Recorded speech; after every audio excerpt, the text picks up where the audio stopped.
So interestingly, one of the things I still get asked is how do you make a magic deck? And it's one of those things that as we're producing all this other content, myself and other content creators, I think it's something we don't think about much. We just kind of assume people already know how to build decks, so we just move on to the next thing.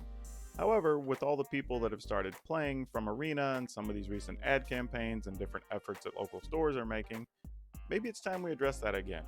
So, with the help of Arena, let's learn how to make a magic deck.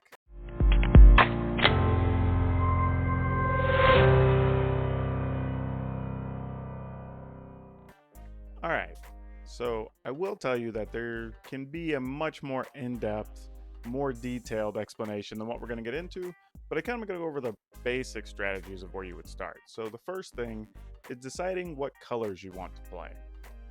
Magic has structure to each color, whereas white is like life gain and flying creatures and destroys enchantments. And green is big creatures, destroys artifacts or enchantments, and has a lot less life gain, normally wanting to go big. And then black has kill spells, and red has burn spells, and blue has spell counter. You get the picture. So for this example, let's start with something simple and let's just build a white deck. And let's base it around gaining a bunch of extra life, or health points, as we've heard it called recently on the DreamHack event. So what you want to do is we'll go in, you can use something like scryfall.com. In this case, since we're in Arena, we'll just use Arena. And let's just search for things that say lifelink. Lifelink's an ability that every time the creature deals damage, you will gain life. So we'll start by just putting those things into the deck. Let's also choose a format here, and let's pick standard because that's the most current format, and it's going to use all the newest cards, which also means they're going to be easiest for you to acquire. So starting here, we want to choose something like this Seed of Life's Bounty because it gains life as it has lifelink, but it can also protect your creatures, which is pretty cool. And then let's look at something here. This gives it flying. This isn't bad, but it's not really. We lost our search there. Let's see. There we go. Now we have all the lifelink creatures again. Let's go with Healer's Hawk here. And then Hunted Witness actually is pretty cool because when it dies, it makes a token with lifelink. So when the creature goes away, you get another creature, which is pretty much a cool bonus. We can go with that. Hushbringer is pretty sweet in the sense that it turns off creatures that come into play and have an ability, which so far none of the ones we've selected do, but it also has lifelink and it also flies. Now, granted, we're going to be putting a bunch of stuff into this list, and then we're going to go back in a little bit and take some stuff out. So this Archon of Sun's Grace, really cool. As you can see in Arena, the little diamond shape above it means I only have one in my collection. But for purposes of this, we would probably play 3 copies. So we'll go ahead and put 3 into the list.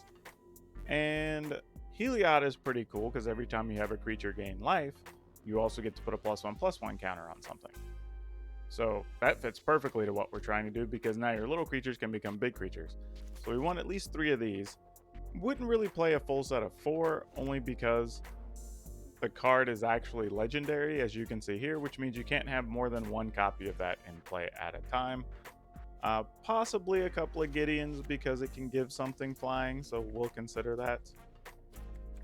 And then we're going to keep it just 1 color for now. You can build a deck with multiple colors, but having your first deck be 1 color is usually the best way to go. Let's go in here too, and let's do a search for anything that says gain life as well. That gives you another opportunity to find other things that might fit in this style of deck.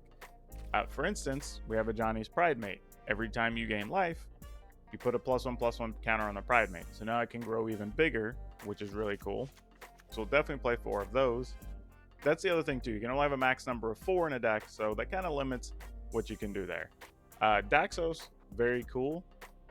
Also, if you look, because this Archon of Sun's Grace has lifelink and flying, but every time you play an enchantment, you make a 2/2 Pegasus with flying.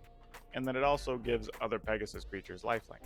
So the cool part here is you have stuff like this Seed of Life's Bounty that actually has lifelink, has lifelink, but it's also an enchantment, which means when you play it, you're going to trigger this, which is very cool. And this is kind of how a deck starts to come together. You start finding cards that fit your needs and then start seeing what we call synergy, which ones actually kind of cross over to help each other out. So again, something like Daxos is every time you play a creature, you're going to gain life, but then also with it being an enchantment, you can then also get another token off of this. So now you're making more creatures every time you play a creature. And like I see, you get the picture. But again, Daxos is also legendary, so we're only going to play 3, not 4, because you don't want to get caught with extras in your hand. And then this is also another card that has the thing about gaining life again. So now you're starting to see the trend of we can find a lot of cards that all do the same thing and fit the same theme. So here you're looking at a creature that's a 3 cost. Again, unfortunate, it's legendary. We're playing a lot of legendary creatures, so you can't play multiples in play.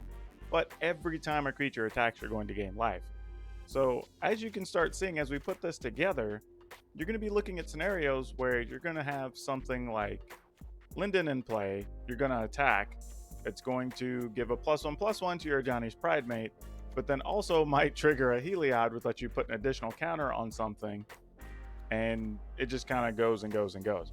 So that allows you to get those extra hit points, build those extra creatures, and kind of keep your deck moving forward as we go along. Then we kind of start looking at in-between cards. Like now it's, do we want to play stuff that isn't just a creature?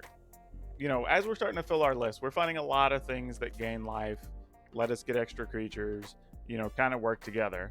But then what do you do if your plan's not coming together? Sometimes you need a way to remove the opponent's threats so you can keep doing what you want to do. So in this case, let's look at playing something like something that removes a permanent. So let's say exile permanent, brings up Banishing Light. So this is a good one to play. For 3 mana, it can remove any permanent in play, non-land, and as long as this is in play, that card's gone. Once they destroy it, they get the card back. So this is perfectly fitting with what you're trying to do in this style of deck. So here, I would go ahead and just play 4 of these because it's going to be one of the few ways we have to actually remove things, and it fits perfectly with what we're trying to do. And if we're playing single color, this is where you need to be. But what I would recommend is initially just build your basic deck and then just play games with it, because this is going to help you learn how cards interact, what plays are better, how to sequence your stuff as it comes into play so you get the most value, how to not overextend yourself so you're also not putting too many creatures at risk when your opponent might have a way to remove multiple creatures at one time. A lot of that type of stuff going on. So here on this list, you can see the deck automatically put in 24 planes. However, if we're looking at lands, we can just type in planes. I think it'll show us any other lands that produce white, which it does. There's something like Castle Ardenvale you may want to play as well. This card comes into play untapped if you already control a planes, which since most of your other lands are planes, it's going to happen very often. You can also use it to make extra tokens over time. So if you don't want to put more creatures out there, you can just start producing a creature once a turn, which is very cool. So we'll go ahead and play a full set of these because there's not much reason not to. Only in rare cases where you get caught with both of them in hand would it be bad. And most decks you see are going to play somewhere between, if you're really conservative, like 18 lands, up to as many as 26 lands. Usually most of them are going to fall in that like 22 to 24 range though. Here, Arena is recommending that we go to 24. Personally, because we only have a couple of things that cost more than 3, and we have a bunch of things that cost 1 and 2, I'm more inclined to go to 22 or 23. But for beginner's sake, let's just go down to 23. Now, that leaves us with 61 cards, and we have to kind of decide what one thing would we play one less of. Personally, in my experience, I would say probably cutting down either a Hunted Witness or one of the Gideons, realistically. However, I'm going to go with Hunted Witness here, mostly because of what we call the metagame. And that's usually going to be whenever you're playing with your friends, what decks they bring to the table. Or if you're going to a tournament, what decks you expect to see. based on what you see on Arena, what you see from tournament results getting submitted every week, and that kind of helps you decide what cards are better to play than others. In this case, knowing that there's a lot of slower control decks, a lot of decks playing ways to sweep multiple creatures, you'd kind of rather have a Gideon after the fact, so if they remove all your creatures, you can still attack with the Gideon as a 4/4 and maybe have something later that can still remove permanents and whatnot. So this actually has a lot going on. This is a good example of like how quickly you can build your first deck, really just based off of an idea or a color set. What we're going to do is take a look at a deck I'm playing right now in Arena Ladder. This is a 2-color deck. Now, totally different premise. I'm not worried about life gain and I'm not doing any of that stuff. So here we're looking at just escalating our creatures either as big as possible or going as wide as possible, playing a bunch of smaller creatures. But most importantly, a lot of these creatures actually have haste, and that's one of the things I was focusing on with this build. So you have Robber of the Rich, you've got Galea, and you've got Gruul Spellbreaker, and you have Questing Beasts, all that have the word haste, which is good because it's allowing me to hit with big creatures quickly while playing other removal cards behind them, shooting them with stuff like Bonecrusher Giant, or being able to hit a big Embercleave earlier in the game. And this is a whole different strategy, and again, we're playing 2 colors.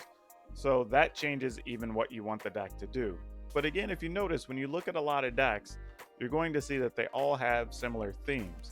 For instance, if we take a look at my Rakdos deck here, this actually has a theme of having a lot of knights. Reason being, Fervent Champion can pump other knight creatures. When this comes into play, it gives a knight Death Touch and Lifelink. You know, this creature is also a knight. This one's also a knight. So the majority of the creatures I'll play early, as a matter of fact, Knight of the Ebon Legion's also a knight. So it allows those little creatures to kind of work off of each other, so we can eventually hit with big creatures like Rotting Regisaur or even Rankle in the Air. And again, there's an Embercleave in this list. So you can build off of a lot of things, like we're saying, whether it's colors, whether it's themes, or even in this case where it's a creature type or what we call tribal whenever you do that. There's a lot of ways to approach deck building, and there's not really one way. You're going to see a lot of different things, but this is like the basic way, I would say. Start with an idea and start with one color, and then build from there. As a matter of fact, if you were still talking about the lifelinking deck, then it's maybe, okay, do we have other things in black that have lifelink? Let's look at black and white cards that have lifelink. Now, we've seen the white cards, so let's skip into the black cards here.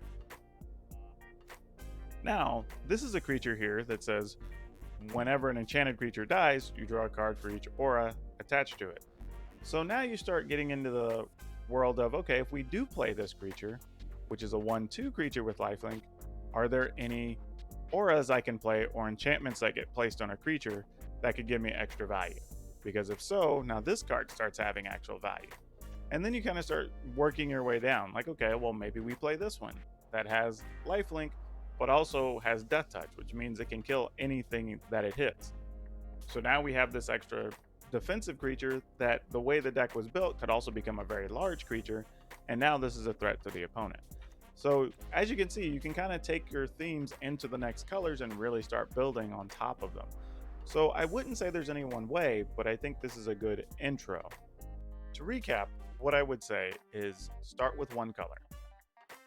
It's going to be the easiest to play. It's going to allow you to not have to worry about what hands to keep. You know, are you going to be able to cast your spells on time? Like, that reduces that significantly. I would also pick a theme or a creature type you would like to build your deck off of. So either do you want all flying creatures? Do you want a bunch of discard spells? You know, whatever that is, and start at that point. And then also look at experimenting with a certain creature type. Do you want a bunch of knights? Do you want a bunch of angels? Do you want a bunch of merfolk or beast or whatever? And seeing if you can find enough from there to build your deck with. And then, like you saw, not every single card has to fit exactly your theme. You just want maybe half of it to be the same and work together. The others can be things that fill in stuff as a need that let the deck do the one or two things it may be weak at within that theme. And then the other suggestion is play a lot of games, because that's where your experience is going to come from and where you're going to really learn what cards you like or don't like that were part of your initial build. Going with that will allow you to learn your cards and learn your strategies, which is really what you need to be doing. And then from there, ask your friends, research online. A lot of times when you've come up with an idea or a thought process, somebody's already put it online somewhere or put it into one of the deck editors or one of the deck repository sites. There are several. And you'd be really surprised. You might find an idea and go, oh, yeah, that card. I hadn't really considered it. Maybe I should play that. And it slowly starts to come together. I mean, I know multiple people who have made their first deck, and it's usually not going to be as great as you want. But usually within about a month's time of them playing it and getting some help or getting some feedback, it really comes together and it's a lot more impressive. I would even say look at your list from day one and keep it, and then build on that and see how different it looks after playing 50 to 100 games with it, or, putting in a few hours of research. And you'd be really surprised to see what you've learned from step 1 to step 10. It's really impressive. But I hope this helps you. And if you'd like other videos like this, let me know. If there's other ideas you'd just like to see or other things in Magic you'd like to see approached that maybe you think are getting underserved or we're not giving a lot of attention to, I'd like to make a video for it. So comment below, hit the like and subscribe button, and check out some of my other videos. We'll see you next time.